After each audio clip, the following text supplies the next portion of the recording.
ഗോവേട്ട, ഞാനേ ഒന്ന് രണ്ട് കാര്യങ്ങൾ വളരെ സ്നേഹത്തോടെ ഒന്ന് പറയുകയാണ്. മറ്റൊന്നുമല്ല. ഇപ്പം ഞാൻ ഈ 2020ലേക്ക് ചേർന്നത് എൻ്റെ ജീവിതത്തിൽ ഈ നിമിഷം വരെ ഞാൻ എടുത്തിട്ടുള്ള തീരുമാനങ്ങളിൽ ഏറ്റവും വിഡ്ഢിത്തരപൂർണമായ തീരുമാനമായിരുന്നു എന്നതാണ് എൻ്റെ അനുഭവവും ചുറ്റുപാടുകളിൽ നിന്നും ഞാൻ മനസ്സിലാക്കുന്ന പരമമായ യാഥാർത്ഥ്യം. അത് എൻ്റെ തീരുമാനം തെറ്റിയതായിരുന്നില്ല, മറിച്ച് കൊട്ടാരക്കര മത്സരിക്കാമായിരുന്നൊരു സാഹചര്യം നഷ്ടപ്പെട്ടതോടുകൂടി ഒരു ഭാവി സാധ്യത പോലും രാഷ്ട്രീയപരമായിട്ട് അടഞ്ഞു പോകുന്നൊരു അന്തരീക്ഷമാണ് ഉണ്ടായത്. അതിൻ്റെ കാരണങ്ങൾ ഈ രാഷ്ട്രീയക്കാരന് വേണ്ട ഏറ്റവും മിനിമം ക്വാളിറ്റി എന്ന് പറയുന്നത് കൂടുള്ളവരെ സംരക്ഷിക്കുക എന്നുള്ളതാണ്.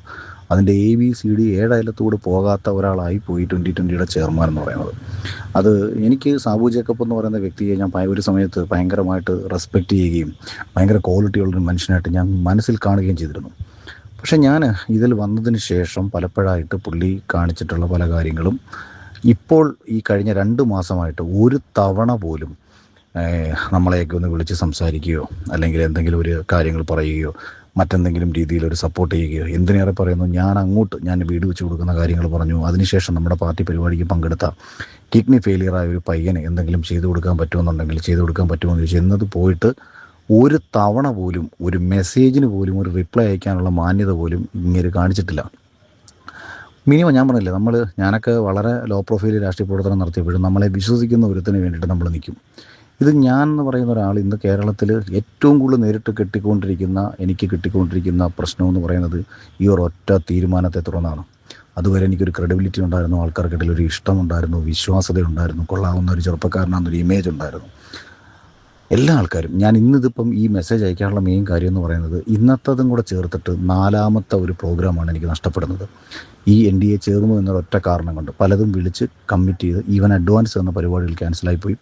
ഇന്നിപ്പോൾ കുന്നംകുളത്ത് ഒരു ഇലക്ട്രിക് സ്കൂട്ടറിൻ്റെ ഒരു പ്രോഗ്രാം ഉണ്ടായിരുന്നു. പ്രോഗ്രാം ഇന്നല്ല, പ്രോഗ്രാം 21-ാം തീയതിയായിരുന്നു. ആ പരിപാടിയിൽ 1.5 ലക്ഷം രൂപ സമ്മതിച്ച് എനിക്കതിൽ 25,000 അഡ്വാൻസ് തന്ന് അവിടുത്തെ പഞ്ചായത്ത് പ്രസിഡന്റ് ഉൾപ്പെടെ എന്നെ വിളിച്ചത് മന്ത്രി ജിനീഷ് കുമാറാണ് എൻ്റെ ഉദ്ഘാടനം. പക്ഷേ അവർക്ക് നമ്മുടെ രാഷ്ട്രീയപരമായ ചില പ്രശ്നങ്ങൾ കാരണം അവർക്ക് അതിൽ നിന്ന് എന്നെ ഒഴിവാക്കേണ്ടതായിട്ടുള്ള സാഹചര്യം, അതായത് പഞ്ചായത്തിൽ എനിക്ക് പൈസ തന്നത് അവിടെ നടത്തുന്ന ഇലക്ട്രിക് സ്കൂട്ടറിൻ്റെ ഓണേഴ്സാണ് തരുന്നത്. അപ്പോൾ അതിൽ നിന്ന് ക്യാൻസൽ 4ാമത്തെ പരിപാടിയാണ്. അങ്ങനെ ഈ കഴിഞ്ഞ 2 മാസമായിട്ട് നമുക്ക് നഷ്ടപ്പെട്ടുകൊണ്ടിരിക്കുന്ന ഫംഗ്ഷൻസ്, ആരെങ്കിലും എന്നെ എന്തെങ്കിലും ഒരു പരിപാടിക്ക് വിളിക്കുന്നെങ്കിൽ ഞാനുമായിട്ട് എന്നെ ഒഴിവാക്കാൻ പറ്റാത്ത അത്രയും ബന്ധവും അല്ലെങ്കിൽ വരുന്നിടത്ത് വെച്ചിട്ട് കണ്ടോളാമാകില്ലേ, കുഴപ്പമില്ല എന്ന് കരുതി വിളിക്കുന്നു വരും. അപ്പോൾ ഇങ്ങനെയൊന്നും ഒരിക്കലും സർവൈവ് ചെയ്യാൻ പറ്റില്ല മുന്നോട്ട്.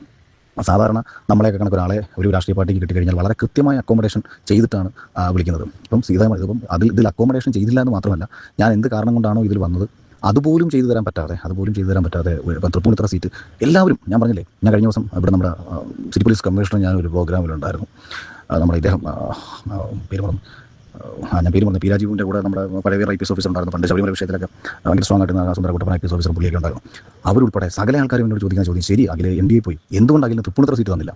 എനിക്ക് ഇതുപോലെ എനിക്ക് സത്യം പറഞ്ഞാൽ എന്താണ് നടന്നത്, എന്താണ് സംഭവിച്ചത്, ഇതൊന്നും നമുക്ക് ആരുടെ കിടന്ന് എക്സ്പ്ലെയിൻ ചെയ്യാൻ പറ്റുന്നില്ല. ഇത് ഞാൻ മടുത്തു. ആക്ച്വലി 1% പോലും നമ്മളെ തിരിഞ്ഞു നോക്കാത്ത, നമ്മുടെ അടുത്ത് ഒരു കാര്യങ്ങൾ പറയാത്തൊരു രാഷ്ട്രീയ പാർട്ടിക്കൊന്നും വേണ്ടി പ്രത്യേകിച്ച് നമ്മൾ ഒരു വിലയുമില്ല. 2020 അത് എന്ത് വില ഉള്ളവരെല്ലാം പോയി. ആകെ 2 പേരാണ് തൃക്കാക്കര മത്സരിക്കാൻ നമ്മുടെ മത്സരിച്ച സമയത്ത് നമ്മുടെ കൂടെ ഉണ്ടായിരുന്നത്.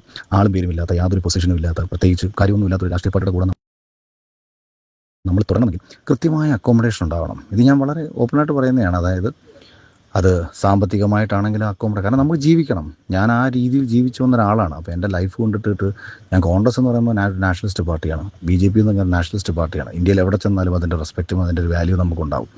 ഇതിൽ നമുക്കതില്ല. ഞാൻ ഒരു വോയിസും കൂടെ ആയിട്ട് അയച്ചേക്കാം കരുത്. പിന്നെ 2, അതല്ല എന്നുണ്ടെന്നുണ്ടെങ്കിൽ ഏതെങ്കിലും ബോർഡോ സെൻട്രലിൻ്റെ ഏതെങ്കിലും ബോർഡോ കാര്യങ്ങളോ നമുക്ക് വേണ്ടി അത് ചോദിച്ചു വാങ്ങണം. കാരണം നഷ്ടങ്ങൾ മാത്രമേ ഉള്ളൂ. എടുത്ത ഈ തീരുമാനം യഥാർത്ഥത്തിൽ ഞാൻ പറഞ്ഞല്ലോ, ഒരിക്കൽ കൂടി ഞാൻ പറയുന്നു, ഈ തീരുമാനം എടുക്കാനുള്ള കാരണം കൊട്ടാരക്കര സീറ്റ് എന്നുള്ളത് മാത്രമായിരുന്നു. അപ്പോൾ അത് കൊടിക്കുന്നിൽ സുരേഷിനോട് എനിക്കുള്ള ദേഷ്യവും, കൊട്ടാരക്കരയിൽ അയാൾ നിർത്തിയ സ്ഥാനാർത്ഥിക്കെതിരെ അവിടെ വർക്ക് ചെയ്ത് മാക്സിമം എന്തെങ്കിലും ചെയ്യാൻ പറ്റുന്ന ചെയ്യണമെന്നൊക്കെയുള്ള ചിന്തയായിരുന്നു. തൃക്കാക്കരയിൽ ഇവിടെ ഒരു വർക്കും നടന്നിട്ടില്ല. അതായിരുന്നു സത്യം. ഇത് ഞാൻ മനസ്സിലാക്കുന്നതൊക്കെ ഇലക്ഷന് ശേഷമാണ്. പല ആൾക്കാർ നമ്മുടെ ചുറ്റിനും നടക്കുന്ന ഒരു 10-40 പേർക്ക് അപ്പുറത്തേക്ക് ഇവിടെ സംഘടനയില്ല, ആളില്ല, പേരില്ല, ഒരു മനുഷ്യനില്ല.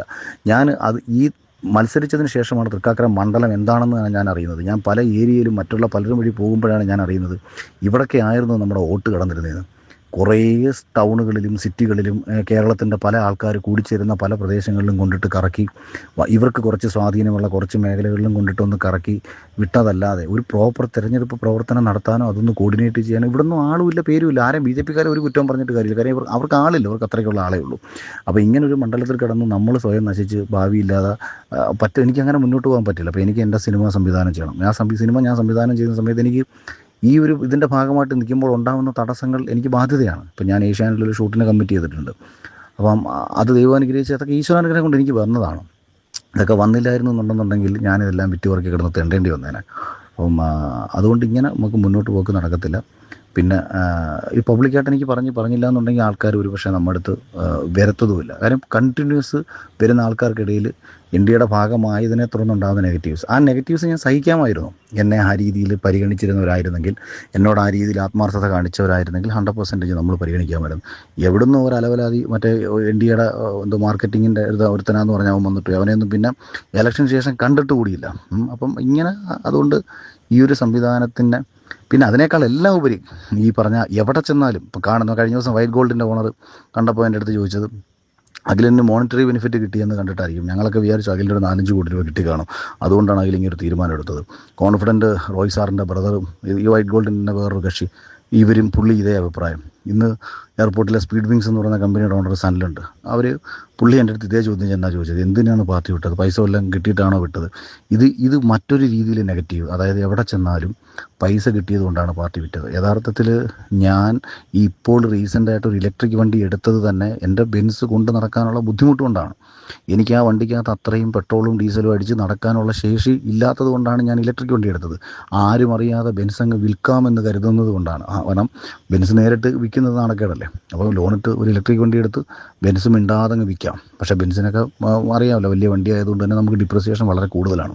അപ്പോൾ ഇതൊക്കെയാണ് റിയാലിറ്റിയിൽ നമ്മൾ അനുഭവിച്ചുകൊണ്ടിരിക്കുന്ന പ്രശ്നങ്ങൾ. ഇന്ന് വരെ ഒരു കാര്യങ്ങൾ കമ്മ്യൂണിക്കേറ്റ് പോലും ഒരാൾ ചെയ്യുന്നില്ല. ഇടയ്ക്ക് ഗോവേട്ടൻ വിളിച്ചിട്ട് ഇതാണെന്നൊരു കാര്യം പറഞ്ഞു. ഇത് ഞാൻ ആദ്യം തീരുമാനിച്ചത്, പക്ഷേ നമ്മളത് പോസിറ്റീവായിട്ടാണ് പറഞ്ഞത്. അതിനുശേഷം ഒരു അനക്കവും ഇല്ല, ആവിയില്ല. അതിന് ഇടയ്ക്കെപ്പോഴോ പറഞ്ഞു പോയി. അതുകൊണ്ട് ഞാനിത് ഉണ്ടാവില്ല. ഞാൻ ഈ ഏഷ്യാൻ്റെ പരിപാടിയൊക്കെ കഴിഞ്ഞതിന് ശേഷം ഞാൻ ഇത് പരസ്യപ്പെടുത്തും, അത്രയേ ഉള്ളൂ.